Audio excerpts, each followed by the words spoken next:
ఇక్కడ మనం చూసినట్లయితే ఇర్మియా ప్రవక్త చెరసాల ప్రాకారములలో ఉన్నాడంట. ప్రవక్త అయిన ఇర్మియా చెరసాల ప్రాకారములలో ఉన్నాడంట. ఎందుకు ప్రవక్త అయినటువంటి ఇర్మియా చెరసాలలో వేయబడినాడు అన్నప్పుడు, ఇర్మియా గ్రంథం అంతటా మనం చదివినట్లయితే దేవుడు ఇర్మియాను ప్రవక్తగా ఎన్నిక చేసుకొని తన ప్రజలకు జరగబోయేటువంటి సంగతులను గురించి తెలియజేయడానికి, తన ప్రజలైనటువంటి వారి పాపం నుంచి వారు బయటికి రావాలని అనేక సంగతులు ఇర్మియా ద్వారా తన ప్రజలకు తెలియజేయడానికి దేవుడు ఇర్మియాని ప్రవక్తగా ఎన్నిక చేసుకున్నాడు. ఎన్నిక చేసుకున్న తర్వాత దేవుడు ఏదైతే సెలవిస్తూ వచ్చాడో, చెప్తూ వచ్చాడో, అది ఇర్మియా తన దేవుని యొక్క ప్రజలకు తెలియజేస్తూ వచ్చినప్పుడు వారు ఆ ఇర్మియాను తృణీకరిస్తూ ఆయనని హింసిస్తూ చెరసాల్లో వేస్తూ వచ్చారు. అనేక సందర్భాలు దేవుని ప్రవక్తలైనటువంటి వారిని కావచ్చు, దేవుని నాయకులను కావచ్చు, సేవకులను కావచ్చు, దేవుని చిత్తాన్ని నెరవేర్చేటువంటి వారిని అపవాది అనేక సందర్భాలు ఏం చేస్తాడు అంటే, ఇలాంటి పరిస్థితులను అనుమతించి చెరసాల్లో వేయడమా, లేదా వారిని అనేకమైనటువంటి ఇబ్బందులకు గురి చేయడమా అన్నటువంటిది అపవాది పనిచేస్తూ ఉంటాడు వాళ్ళ పక్షాన. తన యాజకులను, తన సేవకులను, ప్రవక్తలను, తన బిడ్డలను, తన ప్రజలందరినీ కూడా ఎవరైతే దేవుని చిత్తాన్ని నెరవేరుస్తూ ఉంటారో అటువంటి వారిని అపవాది అనేక సందర్భాల్లో ఏం చేస్తూ ఉంటాడంటే బంధిస్తూ ఉంటాడు. దేవుని చిత్తం జరగకూడదని, దేవుని కార్యాలు జరగకూడదని, దేవుడు మహిమపరచబడకూడదని అపవాది అనేక రకాలుగా పనిచేస్తూ ఉన్నట్టుగా మనం దేవుని వాక్యంలో అనేకమైనటువంటి సంగతులు చూడగలం. అయితే మనకిచ్చేటువంటి ఒక ధైర్యము, ఒక పురిగొల్పు ఏంటి అంటే, ఇక్కడ దేవుని ప్రవక్తలను బంధించవచ్చు, దేవుని నాయకులను బంధించవచ్చు, దేవుని యాజకులను బంధించవచ్చు, దేవుని ప్రజలైనటువంటి వారిని బంధించవచ్చు. అయితే దేవుని వాక్యం సెలవిస్తూ ఉంది. ఏమని సెలవిస్తూ ఉందంటే చూడండి, తిమోతికి రాసినటువంటి పత్రిక 2 తిమోతి 2వ అధ్యాయం 9వ వచనం. 2 తిమోతి 2వ అధ్యాయం 9వ వచనం.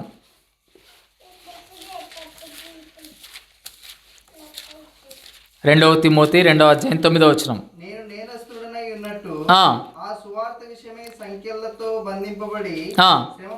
చాలు. ఇక్కడ పౌలు కూడా ఏమంటున్నాడు అంటే, నేను నేరస్తుడనై ఉన్నట్టు ఆ సువార్త విషయమై సంఖ్యలతో బంధింపబడి శ్రమపడుచున్నాను. అక్కడ ఇర్మియా పాత నిబంధనలో ఇర్మియా ప్రవక్త మాత్రమే కాదు, కానీ ఈ కొత్త నిబంధనలో కూడా యేసు క్రీస్తుని గురించినటువంటి సువార్త విషయమై అపోస్తలుడైన పౌలు ఏం చేయబడ్డాడంట? సంఖ్యల చేత బంధించబడ్డాడంట. సంఖ్యల చేత ఇక్కడ కూడా అపోస్తలుడైన పౌలు బంధించబడ్డాడంట. ఇక్కడ చూడండి, తర్వాత చదువు. అయినను దేవుని వాక్యము బంధింపబడి ఉండలేదు. ఇది మనకు ఇచ్చేటువంటి పురిగొల్పు, మనకి ఇచ్చేటువంటి ధైర్యం ఏంటి అంటే, దేవుని ప్రవక్తలను బంధించవచ్చు, దేవుని యొక్క నాయకులను బంధించవచ్చు, దేవుని సేవకులను, అపోస్తలను బంధించవచ్చు అపవాది దేవుని చిత్తం జరగకుండా. అయితే ఏం బంధించబడి ఉండలేదంట? దేవుని వాక్యము బంధించలేరు. అపవాదికి దేవుని వాక్యాన్ని బంధించేటువంటి శక్తి లేదు. కనుక మనకి ఇది ఒక ధైర్యం. సువార్త ప్రకటిస్తున్నారు. ఎప్పటి నుంచి? యేసు క్రీస్తు ప్రభువు మరణించి తిరిగి లేచినప్పటి నుంచి కూడా సువార్త ప్రకటించబడుతూ ఉంది. కానీ సువార్తికులను బంధిస్తున్నారు, సువార్తికులను చంపుతున్నారు, అపోస్తులను బంధిస్తున్నారు, అపోస్తులను చంపుతున్నారు, సేవకులను బంధిస్తున్నారు, సేవకులను చంపుతున్నారు. కానీ వాక్యాన్ని ఎక్కడైనా బంధించినట్టుగా ఉందా? సువార్తను, క్రీస్తును బంధించారు, కానీ ఆ బంధకాలు క్రీస్తుని ఆపగలిగినాయా? ఆపలేకపోయినాయి. సమాధిలో పెట్టారు, రాయి వేశారు, దానికి ముద్ర వేశారు, కానీ యేసుక్రీస్తును బంధించలేకపోతూ వచ్చింది సమాధి. కనుక యేసుక్రీస్తును బంధించలేకపోతూ వచ్చింది కనుక ఇప్పుడు ఆయన ప్రవక్తలను ఆయన యొక్క నాయకులను వీళ్ళందరినీ బంధించవచ్చు కానీ, మనుషులను బంధించవచ్చు కానీ ఆయన వాక్యాన్ని బంధించలేరు అని దేవుని వాక్యం మనకు సెలవిస్తూ ఉంది. కనుక యేసు క్రీస్తుని గురించినటువంటి మరణ పునరుత్థానం గురించినటువంటి వార్త మనం ప్రకటిస్తున్నటువంటి సందర్భంలో అనేక సందర్భాలు శత్రువు మన మీద ఇలాగా దాడి చేసి మనల్ని అవమానపరచవచ్చు, మనల్ని అడ్డగించవచ్చు, మళ్ళీ పోనీ మనం బంధించవచ్చు, రకరకాలుగా చేయొచ్చు. కానీ మనకు ఉన్నటువంటి ఒక ధైర్యం ఏంటంటే ఆయన వాక్కు బంధించబడలేదు, ఆయన సువార్త బంధించడం ఎవరి వల్ల కాదు అన్నది మనకి పురుగొల్పు. అయితే ఇక్కడ ఇర్మియా బంధించబడ్డాడు. అయితే బంధించబడిన తర్వాత జరుగుతున్న విషయం ఏంటంటే రెండవసారి యెహోవా వాక్కు అతనికి ఎక్కడ ప్రత్యక్షమైంది? యెహోవా వాక్కు ఇర్మియా చెరసాల్లో ఉండగా అక్కడికి సైతం వచ్చింది. చూడండి, యెహోవా వాక్కుని అడ్డుకోగలరా? ఇర్మియా దాకా రాకుండా వాక్కును అడ్డుకోగలరు అంటే వాక్కును అడ్డుకోలేరు. మనుషులను అడ్డుకోవచ్చు, యెహోవా వాక్కును ఎవరు కూడా అడ్డుకోలేరు. కనుక దేవుని సువార్తను అడ్డుకోవడము ఎవరి తలము కాదు. ఇది మనకు పురిగొల్పునిస్తుంది. ఆయన చెరసాల ప్రాకారంలో ఇంకా ఉంచబడిండగా యెహోవాకు రెండవసారి ప్రత్యక్షమైందంట. ఎందుకు రెండవసారి ప్రత్యక్షమైంది?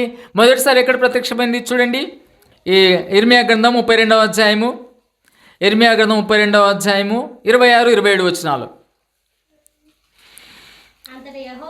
అంతటా యెహోవా వాక్కు ఇర్మియాకు ప్రత్యక్షమై ఇలాగు సెలవిచ్చెను, నేను యెహోవాను, సర్వ శరీరులకు దేవుడను.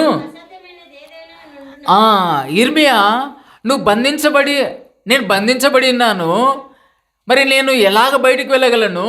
నేను ఎలాగ ప్రజలకు తెలియజేయగలను? నేను ఏం చేయగలను? ఇక్కడ నుంచి నన్ను ఎవరు తీసుకురాగలరు అని బహుశా ఇర్మియా నువ్వు బాధపడుతుండొచ్చు.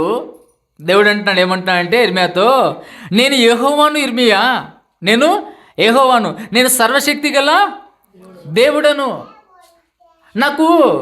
నేను సర్వశక్తి, నేను ఏమైనా చేయగలను, నాకు అసాధ్యమైన ఏదైనా ఉన్నదా? ఇర్మియా చెప్పు. నువ్వు చెరసాలలో బంధించబడినాయని బహుశా నువ్వు ఆలోచిస్తుండవచ్చు. నాకు అసాధ్యమైనది ఏదైనా ఉన్నదా చెప్పు, నేను ఏదైనా చేయగలను ఇర్మియా అని ఇర్మియాని దేవుడు ఏం చేస్తున్నాడంటే ఇక్కడ బలపరుస్తున్నాడు ఇర్మియాని.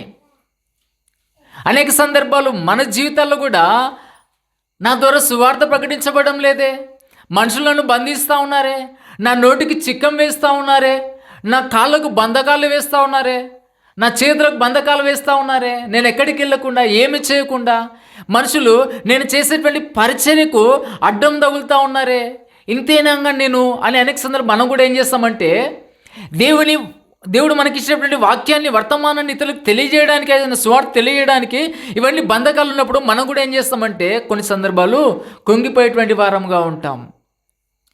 నేను ఏం చేయలేనేమో అని అనేక సందర్భాలు మనం బాధపడుతూ ఉంటాం, అనేక సందర్భాలు కుంగిపోతూ ఉంటాం. అయితే దేవుడు ఇర్మియాతో మాట్లాడిన దేవుడు మనతో కూడా మాట్లాడుతున్నాడు. ఏమని మాట్లాడుతున్నాడు అంటే, నేను యెహోవాను, నేను సర్వశక్తి గల దేవుడను, నాకు అసాధ్యమైనది ఏదైనా ఉన్నదా? ఎందుకు భయపడుతున్నావు? చెరసాల్లో ఉన్నాను భయపడుతున్నావా? లేదా మనుషులు అడ్డగిస్తున్నారని భయపడుతున్నావా? మనుషులు నీ పాదాలకు బంధకాలు వేశారని భయపడుతున్నావా? భయపడవద్దు, నాకు అసాధ్యమైనది ఏదైనా కలదు, నేను ఏదైనా చేయగలను అని మాట్లాడుతూ ఇక్కడ మొదటిసారి మాట్లాడి రెండవసారి కూడా మరలా దర్శనమిస్తున్నాడు. రెండవసారి దర్శనమిచ్చి ఇప్పుడు ఇర్మియాతో ఆయన మాట్లాడుతున్న విషయం ఏంటి అన్నప్పుడు చూడండి, 2వ వచనం, 33వ అధ్యాయము 2వ వచనం. మాట నెరవేర్చి యెహోవా చాలక. ఇక్కడ ఆయన అంటున్నాడు, తన గురించి చెప్పుకుంటాడు ఆయన. ఎవరు? యెహోవా దేవుడు ఇర్మియాతో తన గురించి చెప్పుకుంటున్నాడు. నేను సర్వశక్తి గల దేవుడను ఇర్మియా అని చెప్తూ రెండవసారి ప్రత్యక్షమై మాట నెరవేర్చు యెహోవాను, నేను మాట తప్పేటువంటి వాడిని కాదు. ఎక్కడైనా చూసుకో, నేను ఏ రోజైనా మాట తప్పినటువంటి దాఖలాలు ఉన్నాయా? లేదు. నేను మాట ఇచ్చినానంటే దాన్ని నేను నెరవేర్చేటువంటి వాడిని. మనుషులు మాట తప్పుతారు, కానీ నేను మాట తప్పను. అబ్రహాంతో నేనేం చేశాను? వాగ్దానం చేశాను, మాట ఇచ్చా, నెరవేర్చానా లేదా? యాకోబుతో మాట ఇచ్చా, నేను నీతో చెప్పిన నెరవేర్చే వరకు నేను విడవను, ఏ ఎడబాయినని మాట ఇచ్చా, నెరవేర్చాను. నువ్వెక్కడైనా చూసుకో ఇర్మియా, నేను మాట నెరవేర్చేటువంటి వాడిని. అనేక సందర్భాలు మనమైతే మనం మాట ఇస్తాం కానీ దాన్ని మనం ఏం చేయలేము, నెరవేర్చుకోలేము. కానీ ఈయన ఎటువంటి వాడు అంటే మాట ఇస్తే నెరవేర్చేటువంటి వాడు. ఒక్కసారి ఆయన వాక్కు బయలు వెళ్ళిందంటే అది నెరవేర్చబడుతుందంట. ఒకవేళ ఆయన మాట నెరవేర్చబడకూడదు అంటే ఏం జరగాలంట అంటే దానికి కూడా చెప్తాడు. చూడండి, ఇదే 33వ అధ్యాయం, ఇర్మియా గ్రంథము 33వ అధ్యాయము 19-20 వచనాలు. ఒకవేళ ఆయన మాట నెరవేర్చబడకూడదు, చేసిన వాగ్దానం నెరవేర్చబడకూడదు అంటే ఏం జరగాలి అన్నది ఇక్కడ చెప్తాడు. 19-20 వచనాలు. మరియు యెహోవా వాక్కు ఇర్మియాకు ప్రత్యక్షమయ్యేలాగు సెలవిచ్చెను, దివారాత్రములు వాటి సమయంలో ఉండకపోనట్లు నేను పగటికి చేసిన నిబంధనను, రాత్రికి చేసిన నిబంధనను మీరు భంగము చేయగలిగినడలా నా సేవకుడైన దావీదు సింహాసనం మీద కూర్చుండి రాజ్య పరిపాలన చేయి కుమారుడు అతనికి ఉండక మానడని అతనితో మరియు నా పరిచారకులైన లేవీలకు యాజకులతోనూ నేను చేసిన నా నిబంధన వ్యర్థమగును చాలక. ఇక్కడ ఏం మాట్లాడుతున్నాడంటే ఒకవేళ నేను ఇచ్చిన మాట నెరవేర్చబడకూడదు అనే సందర్భం వచ్చిందనుకో, అయితే ఎప్పుడు వస్తుందంటే నేను దివారాత్రములు ఉంటాయని చెప్పాను కదా, సూర్యుడికి చంద్రునికి నేను చేసేటువంటి నిబంధన, పగటికి రాత్రికి నేను చేసేటువంటి నిబంధన ఒకవేళ అది వ్యర్థమైతే, పగటికి రాత్రికి నేను చేసిన నిబంధన వ్యర్థమైతే అప్పుడు నా మాట కూడా వ్యర్థం అవ్వాలి. అంటే బాగా గమనించండి, పగలు రాకుండా ఏ రోజైనా ఆగిపోయిందా? రాత్రి రాకుండా ఏ రోజైనా ఆగిపోలేదు కదా. సూర్యుడు వస్తున్నాడు, చంద్రుడు వస్తున్నాడు అంటే దేవుడు వాటితో ఏం చేసినాడు? నిబంధన చేసినాడు కనుక ఆ నిబంధన ఏంటంటే అవి మీరలేదు, అవి జరుగుతూ ఉన్నాయి. పగలు వస్తుంది, రాత్రి వస్తుంది, ఏ రోజు కూడా అది ఆగిపోలేదు. సో నా నిబంధన ఎటువంటిదంటే పగటితో రాత్రితో చేసిన నిబంధన ఎలాగైతే జరుగుతూ ఉందో అలాగా నేను చెప్పినటువంటి మాట, నేను ఇచ్చినటువంటి మాట అలాగ నెరవేర్చబడుతుంది. ఒకవేళ నా మాట నెరవేర్చబడకూడదు అంటే పగలన్నా ఆగిపోవాలి, రాత్రన్నా ఆగిపోవాలి. వాటిలో ఏదో ఒకటి ఆగిపోయినప్పుడు నా మాట కూడా అబద్ధమని నేను ఒప్పుకుంటానంటున్నాడు దేవుడు. అంటే ఎంత ఖచ్చితత్వంతో ఆయన మాట్లాడుతున్నాడు చూడండి.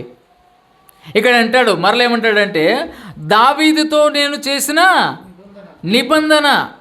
ఏంటి దావీదుతో చేసిన నిబంధన అంటే నీ సింహాసనం మీద కూర్చుండి రాజ్య పరిపాలన చేయి కుమారుడు నీకు ఉండక మానడు.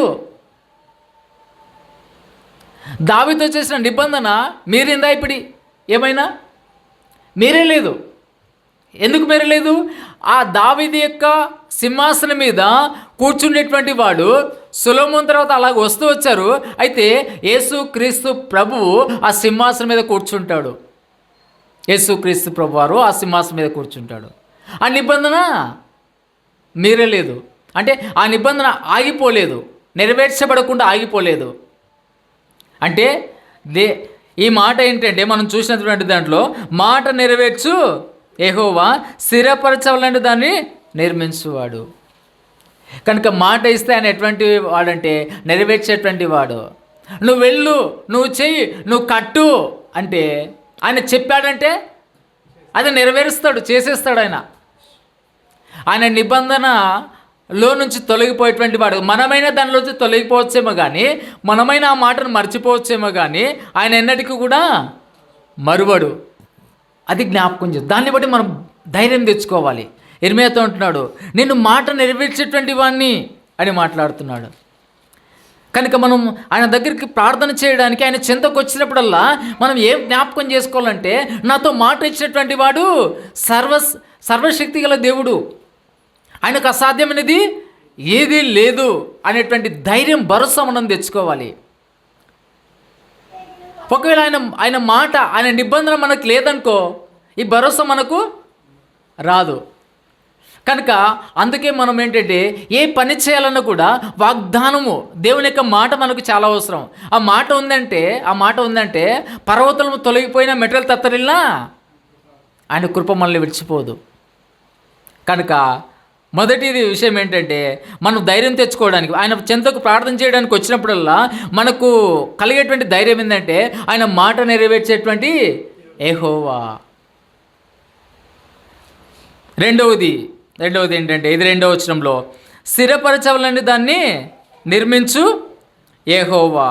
స్థిరపరచవలని దాన్ని నిర్మించు యెహోవా. బాగా జ్ఞాపకం చేసుకుందాం. యెరూషలేము యొక్క మందిరాన్ని దేవుడు తన ప్రజలంటే ఇశ్రాయేల్ ప్రజలు అక్కడ తీసుకుని వచ్చి యెరూషలేము యొక్క మందిరాన్ని నిర్మించాడు కదా. నిర్మించిన తర్వాత మరలా ఆ యెరూషలేము యొక్క మందిరం ఏమైందంటే పాడైపోయింది. శత్రువులు దాన్ని పాడు చేశారు, కాల్చివేశారు, పతనం అయిపోయింది. ఈ భూమి మీద ఏ పట్టణము కూడా దానివల్లే పాడైనటువంటి పట్టణం ఏది కూడా లేదు. దానికి కలిగినటువంటి అవమానం దేనికి కూడా కలగలేదు, అంతగా పాడైపోయింది. అయితే దేవుడు దాన్ని పాడుగా ఉంచడానికి దేవుడు దాన్ని కట్టలేదు. తన ప్రజలైనటువంటి ఇశ్రాయేల్ ప్రజల్ని శత్రుల చేతికి అప్పగించడానికి ఆయన ఐగుప్తు నుంచి విమోచించలేదు, కానీ వాళ్ళని ఏం చేయాలనుకుంటే స్థిరపరచాలని కోరుతున్నాడు. ఆయన ఏం చేస్తున్నాడు? ఆయన దాన్ని స్థిరపరిచి నిర్మించాలని కోరుతున్నాడు. ఆయన అనేక జీవితాల్లో, మన జీవితాల్లో కూడా అనేక సందర్భాలు మన పాపాన్ని బట్టో, అవిధేయతను బట్టి, తిరుగుబాటును బట్టో, మూర్ఖత్వాన్ని బట్టో కొంత నష్టపోతూ ఉంటాం. వ్యక్తిగత జీవితంలో కావచ్చు, కుటుంబ జీవితంలో కావచ్చు, సంఘ జీవితంలో కావచ్చు. అయితే తప్పిపోయిన స్థితిలో దేవుడు మనల్ని వదిలిపెట్టడం లేదు. ఎందుకంటే ఆయన మాట ఇచ్చాడు. ఆయన ఏం మాట ఇచ్చాడంటే, నేను నిన్ను స్థిరపరుస్తాను, నేను నిన్ను నిర్మిస్తాను. అందుకే అంటాడు కదా, కొంతకాలం మీరు శ్రమ పడిన పిమ్మట తానే మిమ్మల్ని పూర్ణులుగా చేసి స్థిరపరిచి బలపరచును. వదిలిపెట్టాడంట, అలాగ వదిలిపెట్టాడు. ఇశ్రాయేల్ ప్రజలను అలాగ వదిలిపెట్టలేదు, ఆ యెరూషలేమును కూడా అలాగా వదిలిపెట్టలేదు. నేను మరలా సమకూరుస్తాను, మునుపటి కంటే అధికమైన మేలు కలగజేస్తాను అని అంటున్నాడు. అంటే స్థిరపరచడానికే ఆయన ఆ యెరూషలేము యొక్క మందిరాన్ని నిర్మించడానికి దేవుడు పూనుకున్నాడు. స్థిరపరచడానికే తన ప్రజలంటే ఇశ్రాయేల్ అక్కడ తీసుకుని వస్తూ వచ్చాడు. కనుక మనని కూడా దేవుడు సేవకు ఎందుకు పిలిచాడు? దేవుడు తన యొక్క మందిరాన్ని కట్టడానికి మనకు ఎందుకు పిలుపునిచ్చాడు?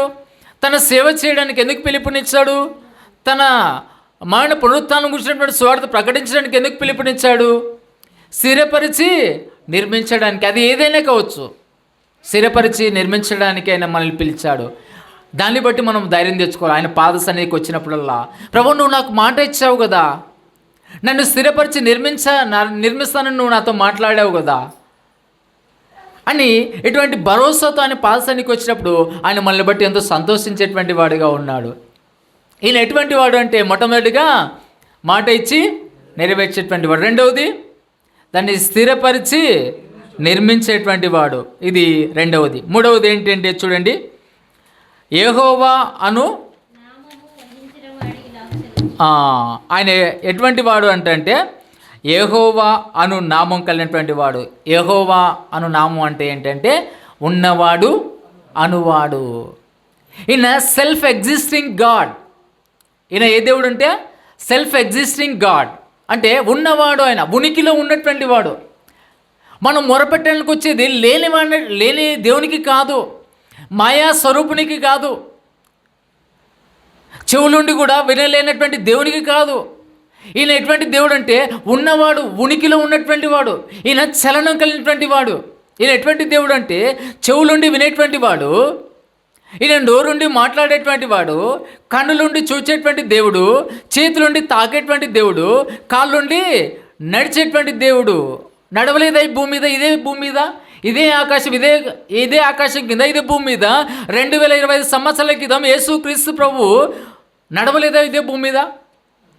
కుష్ఠరోగులను ముట్టి బాగు చేయలేదా గుడ్డివాని కుష్ఠరోగుల్ని? అదే నోటితో మాట్లాడలేదా? అదే చెవులతో గుడ్డివాని కేకలు ఆయన చెవుల్లో పడినప్పుడు ఆగిపోలేదా? ఈయన ఎటువంటి వాడంటే సెల్ఫ్ ఎగ్జిస్టింగ్ గాడ్. ఈయన యెహోవాను నామం అంటే దాని అర్థం అంటే నేను ఉన్నవాడను అనువాడను, నేను ఉన్నవాడినయ్యా, లేనివాడిని కాదు. అంటే ఉన్నానని చెప్పుకుంటూ లేనట్టుగా ఉండేటువంటి వాడిని కాదు నేను. ఆయన ఎటువంటి వాడు అంటే ఉన్నటువంటి వాడు, లివింగ్ గాడ్. ఈయన ఎటువంటి వాడు అంటే లివింగ్ గాడ్, జీవం కలిగినటువంటి దేవుడు మన దేవుడు. అటువంటి ఆయన చెంతకు మనం ప్రార్థన చేయడానికి వస్తున్నాం. ఏదో లేనటువంటి దేవుని చెంతకు కాదు మనం పోయేది. కనుక మన ధైర్యం ఏంటి, మనకు ఉన్నటువంటి భరోసా ఏంటి? మనకున్నటువంటి భరోసా ఏంటంటే ఉన్నటువంటి దేవుని దగ్గరికి మనము వస్తూ ఉన్నాం. ఏలియా అందుకే ప్రార్థన చేస్తాడు కదా ఏలియా. చూడండి, రాజుల మొదటి గ్రంథం 18వ అధ్యాయము రాజుల మొదటి గ్రంథం 18వ అధ్యాయము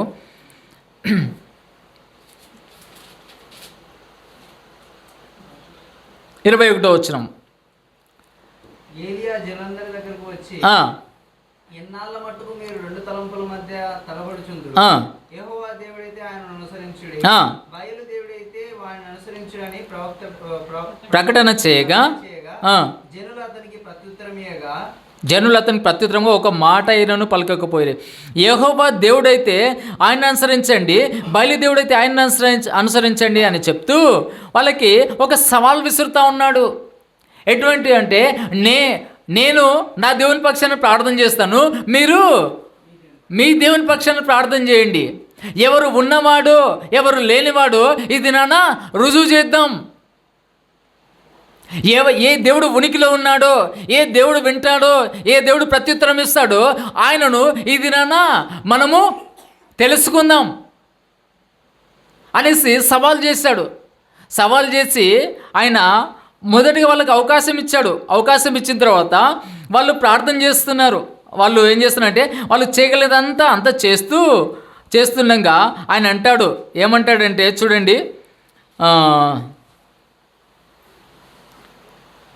26వ వచనం, 25-26.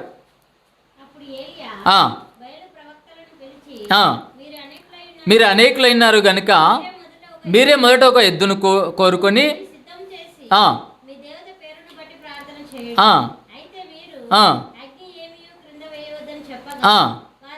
వారు తమకు ఇయ్యబడిన ఎద్దును తీసుకొని ఉదయం మొదలుకొని బయలా మా ప్రార్థన వినుమని బయలుపేరును బట్టి ప్రార్థన చేసిరి కానీ ఒక మాట అయినను ప్రత్యుత్తరం ఇచ్చి వాడేవాడును లేకపోగా చాలక. ఇక్కడ ఏమంటాడు చూడండి, వాళ్ళు మా ప్రార్థన వినుమని బయలుపేరును బట్టి ప్రార్థన చేసిరు కానీ ఒక మాట అయినను ప్రత్యుత్తరించేవాడు లేడంట. ఎందుకు? వాళ్ళు ఉన్నామనుకుంటూ చెప్పుకుంటూ ఉన్నారు కానీ వాళ్ళు మాయా స్వరూపులు. వాళ్ళు దేవుళ్ళు ఎటువంటి వాళ్ళంట? మాయా స్వరూపులు. మాట ప్రత్యుత్తరం అనేదే లేదంట వాళ్ళు అంతగా చేస్తుంటే కూడా. ఇక్కడ చాలా రాయబడతా ఉంది చూడండి, 27వ వచనం అంటాడు, ఏమంటాడంటే వాడు దేవుడై ఉన్నాడేమో పెద్ద కేకలు వేయడి, వాడు ఒకవేళ ధ్యానము చేయించున్నాడేమో, దూరంలో ఉన్నాడేమో, ప్రయాణం చేయించున్నాడేమో, వాడు నిద్రపోతున్నాడేమో, మీరు ఒకవేళ లేపవలసి ఉన్నదేమో అని అపహాసము చేయగా వారు మరి గట్టిగా కేకలు వేయచ్చు. ఇదంతే. అంటే ఇంత చేసినా కూడా చూడండి 29వ వచనంలో ఏమంటారంటే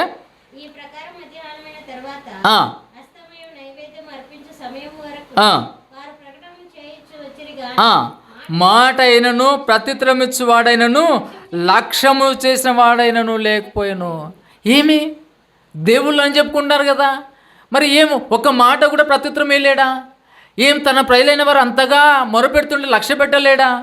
ఎందుకు లక్ష్య పెట్టలేడు అంటే మాయా స్వరూపులు. కళ్ళున్నాయి చూడలేరు, చెవులున్నాయి వినలేరు, నోరుంది మాట్లాడలేరు, ఏమీ చేయలేరు. వాళ్ళు ఎటువంటి వాళ్ళంటే మాయా స్వరూపులు.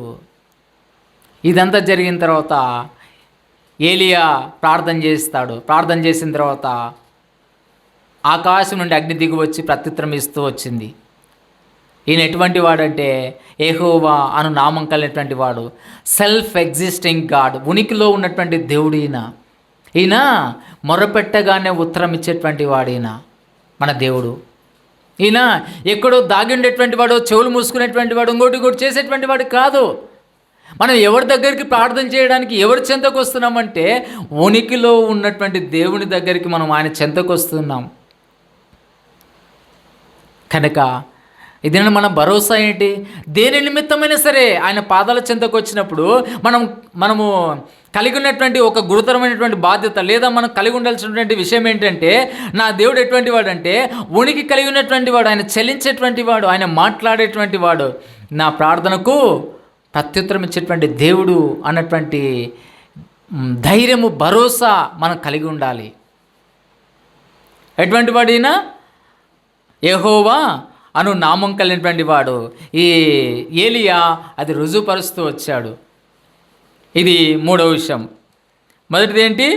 మాట నెరవేర్చే యెహోవా. రెండోది మనల్ని స్థిరపరచవలని దాన్ని నిర్మించేటువంటి యెహోవా. తర్వాత మూడవది ఏంటంటే యెహోవాను నామము వహించినటువంటి వాడు, ఈయన ఉనికిలో ఉన్నటువంటి వాడు. అటువంటి ఆయన చెంతకు మనం మొరపెట్టడానికి వస్తున్నాం. కనుక ఇది మనకెంతో భరోసాని ఇస్తుంది. ఒకవేళ ఆయన నా ప్రార్థన వింటాడో లేదో, నేను పాపంలో ఉన్నాను కదా, నేను పతనమైపోయాను కదా, నేను అవిధేయత చూపించాను కదా, నేను దేవునికి దూరంగా ఉన్నాను కదా అని బహుశా అనేక సందర్భాలు మనకి ఇటువంటి సందేహాలు కూడా మనకు రావచ్చు. అయితే ఆయన ఎటువంటి వాడంటే, నువ్వు తప్పిపోక మునిపే మాట ఇచ్చాడు. ఇర్మియాతో అంటున్నాడు, ఏమంటున్నాడు? ఇర్మియా, తల్లి గర్భంలో నువ్వు రూపింపబడుకుంటే నేను నిన్ను ఎరిగి ఉన్నాను. నీతో మాట ఇచ్చాను కదా, నేను నీ తల్లి గర్భంలో నువ్వు రూపింపబడుకుని నేను ఎరిగి ఉన్నాను, నేను మాట ఇచ్చాను. ఆ మాట నేను తప్పుతానా? నేను తప్పేటువంటి వాడిని కాదు. పగటికి ఒకళ్ళు నిన్న తప్పాలంటే పగటికి చేసిన నిబంధన, రాత్రికి చేసిన నిబంధన అది వ్యర్థమైతే తప్ప నా మాట నెరవేర్చబడకుండా పోదు. కనుక మనము రక్షించబడ్డామంటే దేవుని ప్రణాళికలో ఉన్నాం. జగత్ పునాది వేయబడక మునిపే క్రీస్తు ప్రేమలో ఉన్నటువంటి వారందరూ కూడా ఏం చేయబడ్డారు? రక్షించబడ్డారు. రక్షించబడిన తర్వాత ఆ వ్యక్తిని దేవుడు విడిచిపెట్టాడు. ఒకవేళ ఆ వ్యక్తి తప్పిపోయినా, నష్టపోయినా ఆ వ్యక్తిని దేవుడు విడిచిపెట్టాడు. అదే మాట్లాడుతున్నాడు. నేను మాట నెరవేర్చేటువంటి వాడిని, నా మాటను స్థిరపరిచి దాన్ని నిర్మించేటువంటి వాడిని. ఇదిగో నేను ఉనికి కలిగినటువంటి దేవుణ్ణి, నేను దాగి ఉండేటువంటి వాడిని కాదు, నేను మాయా స్వరూపుడైనటువంటి దేవుని కాదు అని మాట్లాడుతున్నాడు. ఇది మూడవ విషయం. నాలుగవది చూడండి. నాలుగవది ఏంటంటే 3వ వచనం, ఇర్మియా గ్రంథం 33వ అధ్యాయం 3వ వచనం. 3వ వచనం, నాకు మొరపెట్టుము. చాలు. ఇక్కడ ఆయన అంటున్నటువంటి మాట ఏంటంటే, నాకు మొరపెట్టుము. నాకు మొరపెట్టుము అంటున్నప్పుడు అందులో ఉన్నటువంటి ప్రాథమికమైన అంశం ఏంటంటే, ఆయన మన మీద కన్సర్న్ కలిగి ఉన్నాడు. ఆయన మన మీదే కన్సర్న్ కలిగి ఉన్నాడు. అందుకే ఆయన ఏం చేస్తున్నాడంటే, నాకు మొరపెట్టుము, నాకు మొరపెట్టుము. నీ సమస్య ఏదైనా కావచ్చు, నీ బాధ ఏదైనా కావచ్చు, ఇదిగో నేను ఉన్నాను కదా నీకు, నీ తండ్రిగా, నీ దేవునిగా, నీ యజమానునిగా నేను ఉన్నాను కదా, నాకు మొరపెట్టు. నీ సమస్యలన్నింటినీ తీర్చేటువంటి వాడిని నేను, నాకు మొరపెట్టు. అది ఏ సందర్భమైనా సరే. నువ్వు పాపంలో ఉన్న మొరపెట్టు, బంధకాల్లో ఉన్న మొరపెట్టు, నష్టంలో ఉన్న మొరపెట్టు, నువ్వు సముద్రపు అగాధములో నువ్వు పడిపోయినా నాకు మొరపెట్టు.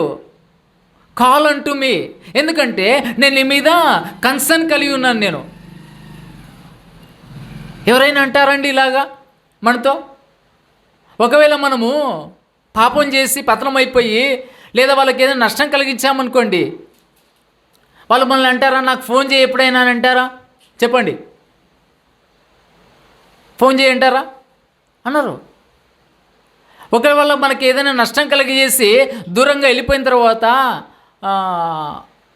అంటే సరే, నువ్వు నాకు నష్టం కలిగేసిన పోయినావు, ఎప్పుడైనా నువ్వు నా దగ్గర రావాలనుకుంటే నువ్వు నాకు ఫోన్ చేయని అంటారా? నువ్వు ఇంకెప్పుడు నాకు ముఖము చూపించొద్దు, నువ్వు నాకు అసలు ఫోనే చేయొద్దు అంటారు. అవునా? ఈయన ఏమంటున్నాడు అంటే, కాల్ అంటూ మీ, కమ్ అంటూ మీ అంటున్నాడు. కాల్ అంటూ మీ, కమ్ అంటూ మీ.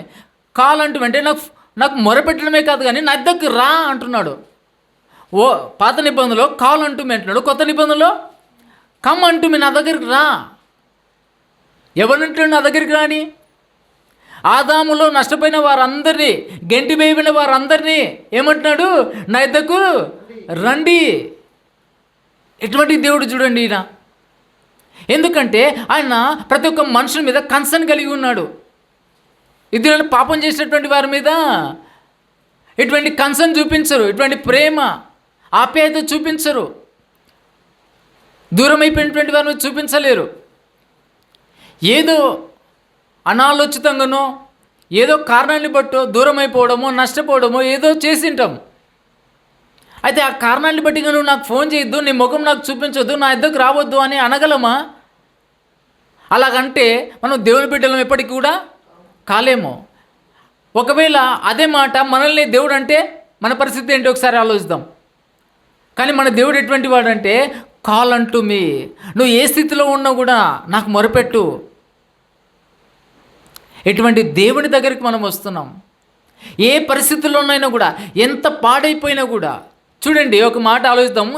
నయోమి బెత్లెహేము మొదలుపెట్టి యూదా దేశం మోయాబు దేశానికి వెళ్ళింది కదా. దేవుడి చిత్తం తెలుసుకొని పోయిందా ఆమె? పోనీ దేవుణ్ణి అడిగిపోయిందా? లేదు కదా. తన సొంత నిర్ణయాలతో పోయింది. మొత్తం నష్టపోయిందా లేదా? ఆమె మొర పెట్టక మునిపే దేవుడు అక్కడికి వర్తమానం పంపించాడు. యూదా దేశం బెత్లెహేములో తన ప్రజలకు ఆహారం ఇచ్చడానికి యెహోవా దర్శించినటువంటి వర్తమానం ఆమె వినింది. యెహోవా వాక్కు మోయాబు దేశముకు ప్రయాణం చేస్తూ వెళ్ళింది. ఎందుకు? అక్కడ పడింది నయోమి, మొద్దుగా పడింది నయోమి, చిగురేమి లేదు నయోమిలో. అటువంటి ఆమె దగ్గరికి యెహోవాకు వెళ్ళి, ఇదిగో నేను యూదా దేశం బెత్లెహేము దర్శించను, నువ్వు తిరిగి రా, ప్రయాణమై రా అని మాట్లాడుతుంది. కాల్ అంటూ మీ అనట్లేదు, అక్కడ కమ్ అంటూ మీ అంటున్నాడు.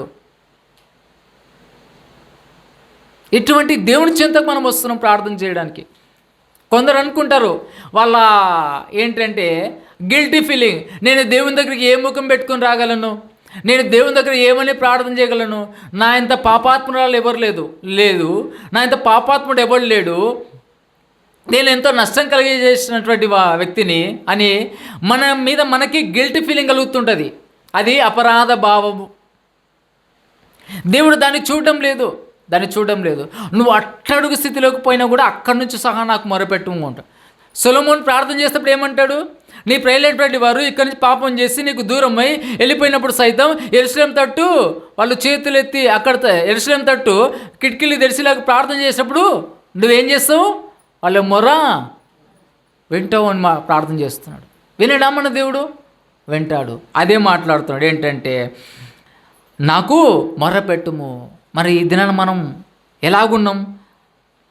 ఏం చేస్తున్నామంటే ఆయనని కఠినమైనటువంటి వ్యక్తినిగా చూస్తున్నాం మనం.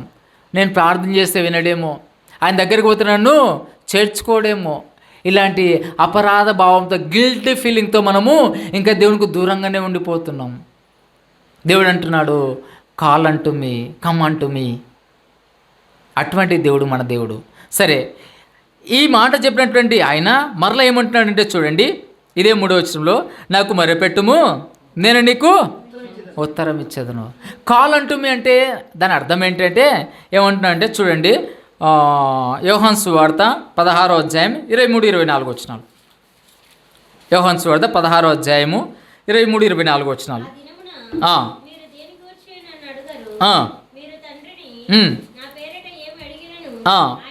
ఆయన మీకు అనుగ్రహించునని చెప్పుచున్నాను. ఇది వరకు మీరేమీ నా పేరిట అడగలేదు, మీ సంతోషం పరిపూర్ణమవునట్లు అడుగుడి మీకు దొరుకును. కాల్ అంటూ మీ ఎందుకు అడగమంటాడంటే, మీ సంతోషం పరిపూర్ణమవునట్లు నన్ను అడగండి. సంతోషం లేదేమో మీ జీవితాల్లో, ఆనందం లేదేమో, కోల్పోయినారేమో, పాపాన్ని బట్టో, అవిధేయతను బట్టో, మూర్ఖత్వాన్ని బట్టో, దేని బట్టో సంతోషము, సమాధానం, నెమ్మదిని కోల్పోయారేమో. నువ్వు ఎవరికి ఫోన్ చేసినా నిన్ను ఆదరించేవారు లేరేమో, నువ్వు ఎవరికి ఫోన్ చేసినా నిన్ను పరామర్శించేవారే లేరేమో, నువ్వు ఎవరికి ఫోన్ చేసినా నీ ఫోన్ ఎత్తేవారు లేరేమో, అందరూ నిన్ను తృణీకరించేవారేమో, అలా చేస్తున్నారేమో. అయితే నువ్వు నాకు మొరపెట్టు, ఎందుకంటే నేను నీకు మాట ఇచ్చా. నువ్వు తల్లి గర్భంలో రూపింపడకుండా నీకు మాట ఇచ్చా. నువ్వు పాడేటువంటి ఎడారిలో తిరుగుతున్నప్పుడే నేను నీకు మాట ఇచ్చా, పిలిచా నేను. కనుక నేను మధ్యలో విడిచిపెట్టేటువంటి దేవుణ్ణి కాదు. కనుక నువ్వు నాకు మొరపెట్టుము. సంతోషం కోల్పోయినావా? సమాధానాన్ని కోల్పోయినావా? లేకుంటే విశ్వాసాన్ని కోల్పోయినావా? ప్రేమని కోల్పోయినావా? అది ఏదైనా కావచ్చు, నువ్వు నాకు మొరపెట్టు. నీ సంతోషం సంపూర్ణమైనట్లు నన్ను అడుగు. అయితే అనేక సందర్భాలు మనం ఎందుకు మొరపెట్టామంట అంటే దాన్ని కూడా అంటాడు. చూడండి, యెషయా గ్రంథం 64వ అధ్యాయం, యెషయా గ్రంథం 64:7. యెషయా గ్రంథం 64:7. 64:7. నీ నామమును బట్టి మొరపెట్టువాడు ఒకడును లేకపోయెను, నిన్ను ఆధారం చేసుకునేటకై తను తాను ప్రోత్సాహపరుచుకుని వాడెవడును లేడు. చూడండి ఎంత బాధపడుతూ అని చెప్తున్నాడు అంటే, ఆయన నామమును బట్టి మొరపెట్టేటువంటి వాడు ఒక్కడు కూడా లేడంట. ఎందుకు లేడు అంటే ఆయన ఆధారం చేసుకోలేకపోతున్నారు. ఆయనను ఆధారం చేసుకోలేకపోతున్నారు. ఎందుకు ఆధారం చేసుకోలేకపోతున్నారంటే ఆయనను బట్టి వానికి ఏం కలగడం లేదు? ప్రోత్సాహం కలగడం లేదు. ఆయనను బట్టి మనకి ఏం కలగడం లేదంట? అంటే తను ప్రోత్సాహపరచుకోవడం లేదు. ఆయనని బట్టి ప్రోత్సాహం మనకి రావడం లేదు అంటే దాని అర్థం ఏంటంటే, ప్రోత్సాహం రావడం లేదంటే అర్థం ఏంటంటే వాడు పాపంలో ఎంతో కూరుకుపోయినాడు, అపరాధ భావంతో కృంగి ఉన్నాడు. కనుకనే మనకి ప్రోత్సాహం రావడం లేదు. ఈ ప్రోత్సాహం ఎప్పుడు వస్తుంది అంటే నా దేవుడు నన్ను మధ్యలో విడిచిపెట్టేటువంటి దేవుడు కాదు అని తను తెలుసుకున్నప్పుడు ప్రోత్సాహం వస్తుంది.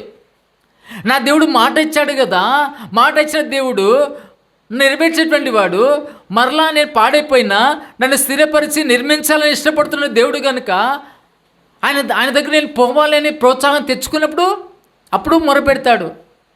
ఇవన్నీ గుర్తొస్తే, ఇవన్నీ తలుచుకుంటే వాడికి ప్రోత్సాహం వస్తుంది. ఇవన్నీ తలుచుకోలేకపోతున్నాడు. ఆయన ఎటువంటి వాడో, సర్వశక్తి గల దేవుడు, ఆయన ప్రేమ కలిగినటువంటి దేవుడు, ఆయన మధ్యలో విడిచిపెట్టేటువంటి దేవుడు కాదు అనేటువంటి సత్యాన్ని ఎప్పుడైతే తెలుసుకుంటాడో, నా దేవుడు మాట ఇచ్చినటువంటి వాడు దాన్ని నన్ను స్థిరపరిచి నిర్మించాలనుకుంటున్నాడు కనుక నేను ఆయన చెంతకి వెళ్ళాలి అని భరోసా తెచ్చుకున్నప్పుడు వానికి ప్రోత్సాహం వస్తుంది. అప్పుడు ఆయన ప్రోత్సాహం వస్తే ఆయన ఆధారం చేసుకుంటాడు. ఆయన ఆధారం చేసుకుంటే వాడు ఏం చేస్తాడంటే మొర పెడతాడు తన సంతోషం సంపూర్ణమవునట్లుగా. కనుక అనేకులు ఏం చేసుకోలేవు, ప్రోత్సాహం కలగడం లేదు, అందుకే మొరపెట్టడం లేదు. ఆయన ఆధారం చేసుకోలేకపోతున్నారు. ఆ కారణాన్ని బట్టి ఆయన చెంతకు రాలేకపోతున్నారు. అయితే ఇది మనతో మాట్లాడుతున్నది ఏంటంటే, నన్ను ఆధారం చేసుకో. నన్ను ఎప్పుడైతే నువ్వు ఆధారం చేసుకుంటావో నీకు ప్రోత్సాహం కలుగుతుంది. నా మాట ఆధారం చేసుకో. నీకు మాట ఇచ్చా కదా నేను. నువ్వు తల్లి గర్భంలో రూపింపబడక మునిపే నేను ఎరిగినాను మాట ఇచ్చా. నువ్వు రక్షించబడినప్పుడు నేను మాట ఇచ్చాను. నీ పేరు పెట్టి పిలిచినప్పుడు మాట ఇచ్చాను. నువ్వు సమస్యల్లో కృంగిపోయిన స్థితిలో ఉన్నప్పుడు మాట ఇచ్చాను. ఇవన్నీ గుర్తు చేసుకొని నువ్వు ప్రోత్సాహం తెచ్చుకో. నన్ను ఆధారం తెచ్చుకో. నా వాగ్దానాన్ని ఆధారం చేసుకో. ఎంత అద్భుతమైన దేవుడు. యాకోబు ప్రార్థన చేస్తలేడా? చేయలేదా? ప్రభా నువ్వు ఆ రోజు అంటివి కదా. చూడండి ఆయన ఎట్లా కోట్ చేస్తున్నాడు. ఆదికాండము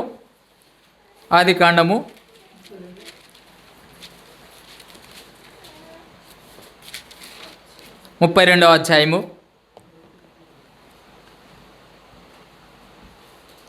12వ వచనం. నీవు తోడై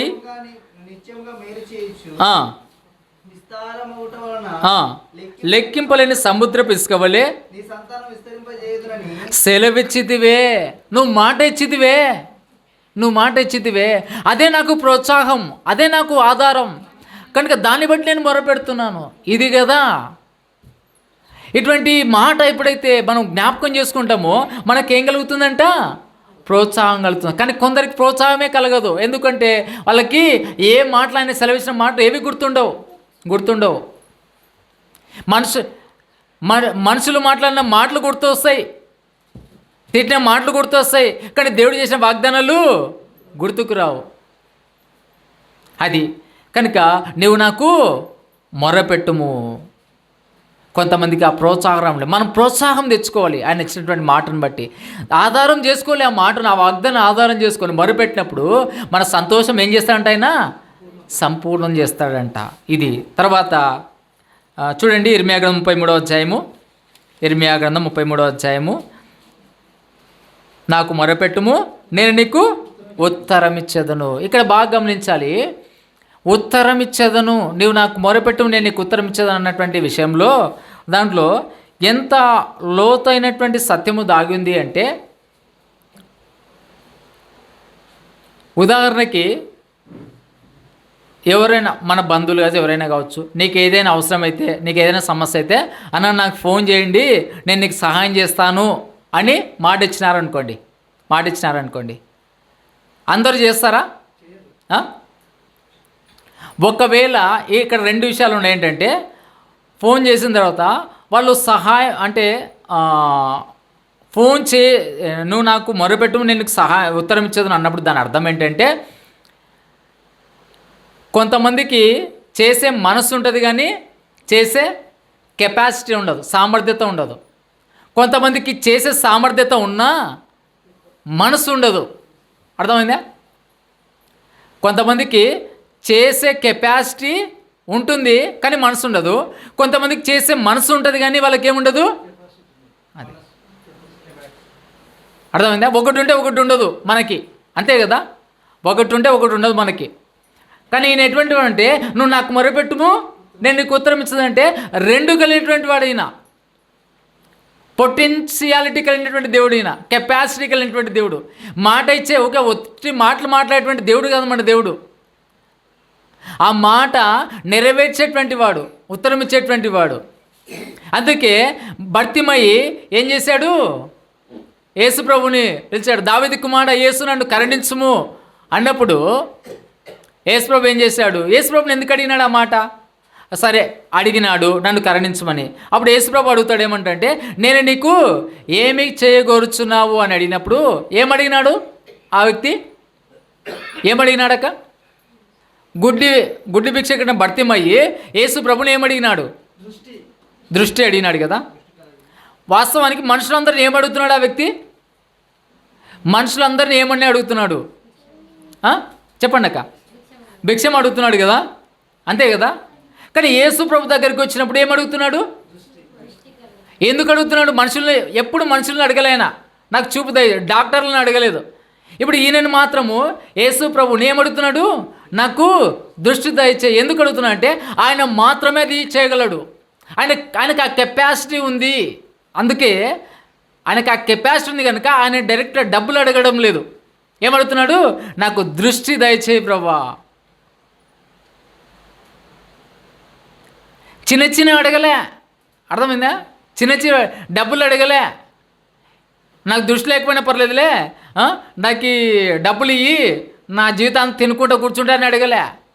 ఆ వ్యక్తికి ఎవరు అది ఇవ్వగలరో ఆ వ్యక్తిని కరెక్ట్ రైట్ పర్సన్ అడుగుతున్నాడు. ఎందుకంటే ఆయన కెపాసిటీ కలిగినటువంటి వాడు. చూడండి ఎంత అద్భుతమైన దేవుడు. మనము దేవుని దగ్గరికి వచ్చినప్పుడు ఏమడుగుతామంటే అన్ని భూ సంబంధమైనవే అడుగుతాం. మనం అడగడం తప్పని నేను అనట్లేదు. అయితే ఆయన దగ్గరికి వచ్చినప్పుడు తన ప్రియకుమారునే మనకు అనుగ్రహించినటువంటి దేవుడు ఆయనతో పాటు సమస్తం మనకు అనుగ్రహించాడంటారా? చెప్పండి. తిండి విషయము, కట్టుకునే విషయము ఎందుకు మీరు చింతిస్తారు అని అంటున్నాడు. మొదట నా రాజ్యము నా నీతిని వెతకండి. ఈ వ్యక్తి దృష్టి ఎందుకు అడిగా అంటే యేసు క్రీస్తు ప్రభు వారిని, ఆ దేవుణ్ణి, దావీదు కుమారుని తన కళ్ళతో చూడాలన్నటువంటి ఆశ కలిగి ఉన్నాడు. ఏదో లోకాన్ని చూసి ఆనందించాలని, నేను ఇప్పటి నుంచి ఇంకా లోక పాపం అంతా అనుభవించాలో చూసి నా కళ్ళతో అని అడగలేదు దృష్టి. కనుక మనం ఆయన చెంతకు వచ్చినప్పుడు ఆయన అడగవలసినటువంటివే అడగాలి. అందులో కూడా అడగవలసినటువంటివే అడగాలి. ఆయన ఏదైనా సరే ఇచ్చేటువంటి దేవుడు. అయితే మనం అడగాల్సినది అంటే ఆయన చిత్తానుసారంగా మనం ఏది అడిగినను మన మనవి ఆలకిస్తాడు. కనుక మన దేవుడు ఎటువంటి వాడంటే ఈయన మాట నెరవేర్చేవాడు. రెండవది ఆ మాటను స్థిరపరిచి నిర్మించేటువంటి వాడు. మూడవది యెహోవాను నామం అంటే సెల్ఫ్ ఎగ్జిస్టింగ్ కాదు, ఆయన ఉనికిలో ఉన్నటువంటి దేవుడు ఆయన. నాలుగవదిగా నాకు మొరపెట్టు. ఆయన మన విషయమే కన్సర్న్ కలిగి మన సంతోషం సంపూర్ణం ఉన్నట్లుగా అడగమని అడుగుతున్నాడు ఆయన, చెప్తున్నాడు ఆయన. 5వది ఏంటంటే నేను నీకు ఉత్తరం ఇచ్చేదను. ఆ సామర్థ్యత, మనం అడిగినది ఏదైనా కూడా ఇచ్చే సామర్థ్యత కలిగినటువంటి వాడు.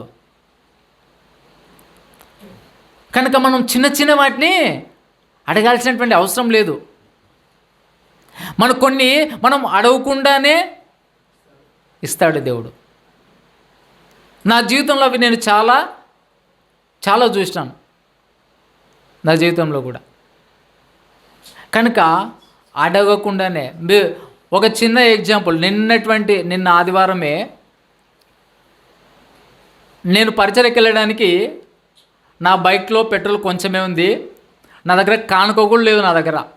నా దగ్గర కానుకోకుండా లేదు. ఇంట్లో ఉంది, ఇంట్లో అడగొచ్చు. కానీ ఇంట్లో అడగడానికి నాకు మనసులో మా అమ్మ అనింది, పెట్రోల్కి కానుకకి డబ్బులు ఉన్నాయని ఆయన తీసుకుపోనింది. నేను మౌనంగా ఉన్నా. టైం అయింది, గద్వాలకి వెళ్ళాలి పరిచర్యకి. ఏం లేదు, ఏం చేయాలా అని ఆలోచిస్తున్నా మనసులోనే. నేను స్నానం చేస్తుండగానే నేను మనసులో దేవుని అయితే అడగలేదు. నా దగ్గర కానుకకు లేదే, సరే పెట్రోల్ అంటే ఏదో ఎట్లో వెళ్దాంలే చూద్దాము అని. కానుకకు లేదు కదా మనసులో అనుకుంటున్నా. దేవుని అయితే అడగలేదు, వాస్తవం చెప్తున్నా, అడగలేదు. అయితే స్నానం చేసినా, రెడీ అయినా, ఇంకా మొబైల్ చేతిలో పట్టుకున్నా, షూ కూడా వేసుకున్నా, అంతా రెడీ అయింది, బైబిల్ అంతా రెడీ ఉంది. ఎందుకో సెల్ నెట్ ఆన్ చేస్తే వెంటనే ఏమొచ్చిందంటే నాకు వేరే వాళ్ళు ఫోన్పే చేశారు నాకు డబ్బులు. నేను స్నానం చేస్తున్న టైంలోనే పంపించినారు వాళ్ళు. నేను స్నానం చేస్తున్నప్పుడు ఆలోచించినప్పుడు ఆ టైంలో నేను ఎగ్జాక్ట్గా నాకు గుర్తుపెట్టుకుని నేను ఎప్పుడైతే స్నానానికి వెళ్ళానో అదే ఆ టైంకే అమౌంట్ వచ్చింది నాకు. వేరే అన్న పంపించినాడు నాకు. ఒకవేళ నేను ఆ నెట్ కూడా ఆన్ చేసుకోకపోతే కూడా నాకు అర్థమయ్యేది కాదు. ఎందుకో మరి తెలీదు. అంటే నేను ఎందుకు చెప్తున్నా అంటే అడగకుండానే ఇచ్చేటువంటి దేవుడు మనం అడిగితే ఇవ్వకుండా ఉంటారా చెప్పండి? అడగకుండానే ఇచ్చేటువంటి కొన్ని ఉంటాయి, అడిగితేనే ఇచ్చేటువంటి కొన్ని ఉంటాయి. అది తెలుసుకోవాలి మనం తినే విషయం, కట్టుకునే విషయం ఏదైనా కావచ్చు, అడగకుండానే ఇస్తాడు. కొన్ని అడిగితేనే ఇచ్చేటువంటి కొన్ని ఉంటాయి, ఎందుకంటే ఆయన కెపాసిటీ అది. కనుక ఆయన ఎటువంటి వాడంటే నువ్వు నాకు మొరపెట్టుము నేను నీకు ఉత్తరం ఇచ్చదు. అటువంటి దేవుడు మనకు ఉత్తరం ఇచ్చేటువంటి ఆయన దగ్గరికి వస్తున్నాం. ఉత్తరం అయినటువంటి వాళ్ళ దగ్గర కాదు మనం పోయేటువంటిది. అందుకే మనుషులు నమ్ముకోవద్దు, మనుషుల దగ్గరికి వెళ్ళొద్దు అని దేవుని వాక్యం చెప్తుంది. కొన్ని సందర్భాలు మన బలహీనతలను బట్టి, మనకు విశ్వాస లోపాన్ని బట్టి కొన్ని సందర్భాలు మనము మనుషులను ఆశ్రయిస్తూ ఉంటాం. అది వాస్తవమైనటువంటి సంగతే. అయితే దేవుడు చెప్తున్నాడు, నీవు నాకు మొరపెట్టు నేను నీకు ఉత్తరం ఇస్తాను. నేను మాట ఇచ్చాను నీకు, దాన్ని స్థిరపరుస్తా, నిర్మిస్తా. తర్వాత చూడండి, అంతేనా? 3వ వచనం,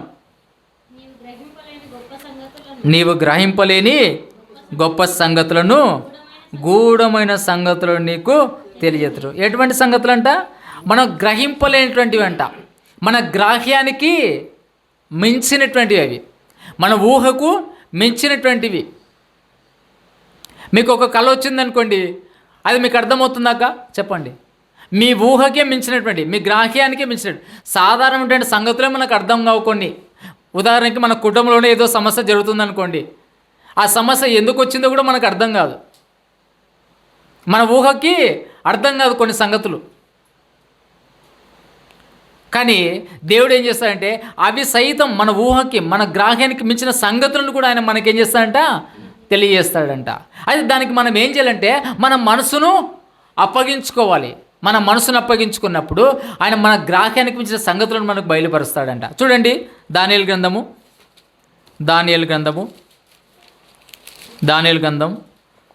9వ అధ్యాయము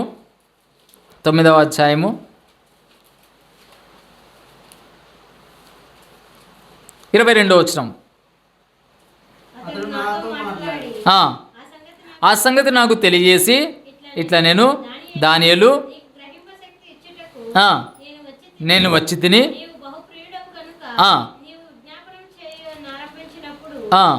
ఈ సంగతి నీకు చెప్పుటకు, కావున ఈ సంగతిని తెలుసుకొని నీకు కలిగిన దర్శన భావమును గ్రహించు. చూడండి, దానియేలు ప్రార్థన చేస్తున్నాడు, తనకెన్నో దర్శనాలు కలిగాయి, వాటన్నిటి కొరకు ఆయన ప్రార్థన చేస్తుండగా ఏంటంటే గ్రహింప శక్తి ఇచ్చుటకు వచ్చాడంట. ఈయన ఏమంటాడంటే ఇక్కడ రాస్తాడు 9వ 9వ అధ్యాయంలో 3వ వచనంలో, అంతటా నేను గోనెపట్ట కట్టుకొని ధూళి తలపైన వేసుకొని ఉపవాసం ఉండి ప్రార్థన విజ్ఞాపన చేయుటకై ప్రభువుకు దేవుని ఎదుట నా మనస్సును నిబ్బరము చేసుకొంటిని. ఇలాగంటూ తర్వాత ఇదే పదవ అధ్యాయంలో ఇక్కడ ఏమంటాడంటే 12వ వచనం, అప్పుడు అతడు దానియేలు భయపడకుము, నీవు తెలుసుకొనవలెనని నీ మనసును అప్పగించి దేవుని ఎదుట నిన్ను తగ్గించుకున్న ఆ మొదటి దినం మొదలుకొని నీవు చెప్పిన మాటలు వినబడినవి కనుక నీ మాటలను బట్టి నేను వచ్చి తిని, నీవు తెలుసుకోవాలని నీ మనసును అప్పగించితివి కదా అంటాడు. కనుక మన కుటుంబం ఏ సమస్యనైనా సరే, కుటుంబంలో సమస్య కావచ్చు, సంఘంలో సమస్య కావచ్చు, అది వ్యక్తిగతమైనటువంటి సమస్య కావచ్చు, ఇరుగు పొరుగు వారి సమస్య కావచ్చు, అది మన గ్రాహ్యానికి మించి మనకు అర్థం కానటువంటి పరిస్థితుల్లో మనం చేయవలసినది ఏంటంటే మన మనస్సును దేవునికి అప్పగించుకొని నిబ్బరం చేసుకొని దేవుని సన్నిధిలో మనం ప్రార్థన చేసినప్పుడు దేవుడు ఏం చేస్తాడంటే మనకు గ్రహింపలేని సంగతులు మనకి ఏం చేస్తాడంటే ఆయన బయలుపరుస్తాడంట, తెలియజేస్తాడంట. ఇది బైబిల్లో రాయబడతా ఉంది. ఆత్మ వలన అవి ఆయన మనకేం చేస్తాడంట, బయలుపరుస్తాడంట. ఆత్మ వల్ల బయలుపరుస్తాడు. కనుక అటువంటి ఆత్మ కలిగి ఉండాలి మనం. మన ఆత్మ దేవునితో ఎప్పుడైతే కనెక్షన్లో ఉంటుందో అప్పుడు ఆ సంగతులన్నీ కూడా ఆయన మనకేం చేస్తాడు, బయలుపరుస్తాడు. కనుక మనం గ్రహింపలేని సంగతులను మనకు తెలియజేసేటువంటి ఆయన చెంతకు మనం ప్రార్థన చేయడానికి వస్తున్నాం. ఏదో మాయా స్వరూపుని చెంతకు కాదు, వినట్టుగా ఉండేటువంటి వ్యక్తుల దగ్గరికి కాదు మనం వచ్చేది, ఉనికి కలిగినటువంటి ఆ దేవుని దగ్గరికి. నువ్వు నాకు మొరపెట్టు, నేను నీకు ఉత్తరం ఇచ్చేదని సెలవిచ్చినటువంటి ఆయన చెంతకు వస్తున్నాం మనం. కనుక నీవు గ్రహింపలేని గొప్ప సంగతులను, గూఢమైన సంగతులు నీకు తెలియదు. గొప్ప సంగతుల కొరకు ఆయన దగ్గరికి పోవాలి మనం. అవి గూఢమైనటువంటి సంగతులు, అవి వివరించడానికి కూడా కొన్ని సందర్భాలు కష్టంగా ఉంటుంది. అటువంటివి మనకు తెలియజేస్తాంట. కనుక మనము ఆయన చెందుకు ఎందుకు ప్రార్థన చేయడానికి వస్తున్నామంటే ఈ సంగతులన్నీ మనకు ఆయన తెలియజేయాలని ఇష్టపడుతున్నాడు. నువ్వు సంఘాన్ని ఎలాగ నడిపించాలి, మందిరాన్ని నువ్వు ఎలా కట్టాలి. ఇప్పుడు మోషేని కొండపైకి పిలిచాడు కదా, కొండపైకి పిలిచి 40 రాత్రింపగలు అక్కడ పెట్టుకొని ఏం చేశాడు, ఆ మందిరము ఆ నమూనా మొత్తం ఆయనకు తెలియజేస్తూ వచ్చాడు. గుడారపు నమూనా, ఆవరణము, పరిశుద్ధతలు, అతి పరిశుద్ధతలు, అవన్నీ గుర్తుపెట్టుకోవడం సాధ్యమవుతుందా అంటే గ్రాహ్యానికి మించినటువంటివి. అవెన్నో గూఢమైనటువంటి సంగతులు. అయితే ఆయనకు అన్నీ చూపించాడు కనుకనే ఆయన కట్టగలిగినాడు. మోషే సొలొమోనుకి కూడా ఆ మచ్చ అంతటి దావీదుకు చూపించాడు. కనుక దేవుడు మనకు కూడా ఏంటంటే ఇవన్నీ మనకు తెలియజేస్తాడు. అటువంటి ఆయన చెంతకు మనము వచ్చి ప్రార్థన చేయాలని దేవుడు కోరుతున్నాడు. కనుక ఈ దేవుడు ఎటువంటి వాడంటే, సరే మనం ప్రార్థనలకు వెళ్దాం, టైం ఎక్కువైంది. కనుక మనం ఎన్ని సంగతులు చూసాం, 6 సంగతులు అనుకుంటాను. మాట నెరవేర్చేవాడు, తర్వాత స్థిరపరిచేవాడు, నిర్మించేవాడు, తర్వాత యెహోవా నామం కలిగినటువంటి వాడు, తర్వాత మొరపెట్టుము అంటే కన్సర్న్ కలిగినటువంటి దేవుడు, తర్వాత ఉత్తరం ఇచ్చేటువంటి వాడు, తర్వాత గ్రహింపలేని గూఢమైన సంగతులు మనకు తెలియదు. అటువంటి ఆయన చింతకు మనం వస్తున్నప్పుడు మనం ఏం చేయాలంటే ప్రోత్సాహం తెచ్చుకోవాలి, ఆధారం చేసుకోవాలి, ధైర్యం తెచ్చుకోవాలి. కనుక చెరసాల్లో బంధించబడి ఉన్నాడు ఆయన. అయితే ఆయన వాక్కును బంధించలేకపోతుంది, ఆయన వాక్కు బంధించబడలేదు. కనుక మనం కూడా ఏంటంటే మనల్ని బంధించేటువంటి పరిస్థితులు కూడా చాలా వస్తాయి. మనుషులు ఉంటారు, పరిస్థితులు ఉంటాయి, అన్నీ ఉంటాయి. అయితే దేవుని వాక్కును, సువార్తను ఎవరు కూడా బంధించలేదు. అపోస్తులు బంధించారు కానీ సువార్త బంధించబడితే బహుశా మనం ఇక్కడ ఉండేటువంటి వాళ్ళం కాదు ఇక్కడ ఇప్పుడు. కనుక మనం చేయబట్టినటువంటి సువార్త కొరకు కూడా మనం ఏం చేయాలంటే ప్రార్థన చేయాలి.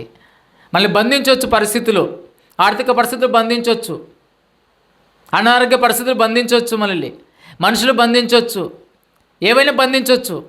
కానీ దేవుని వాక్కును ఎవరు బంధించలేరు. ఆ సువార్త భారం నీ మీద నా మీద పెట్టాడనుకో, దాన్ని ఎవడు కూడా బంధించలేడు. బహుశా నువ్వు ఆగిపోవచ్చు కానీ దేవుడు దాన్ని ఆపడు. మీరు నమ్ముతారో నమ్మరో, సువార్త చేయాలంటే భారం నాకు ఇచ్చాడు, నా దగ్గర ఏం లేవు. నేను అడిగిన దేవుని, ప్రభు నా దగ్గర మైక్ లేదు, ఏమీ లేదు, ఒక వ్యక్తి కూడా సపోర్ట్ లేరు నాకు, కనీసం నా దగ్గర ట్రాక్స్ కూడా లేవు,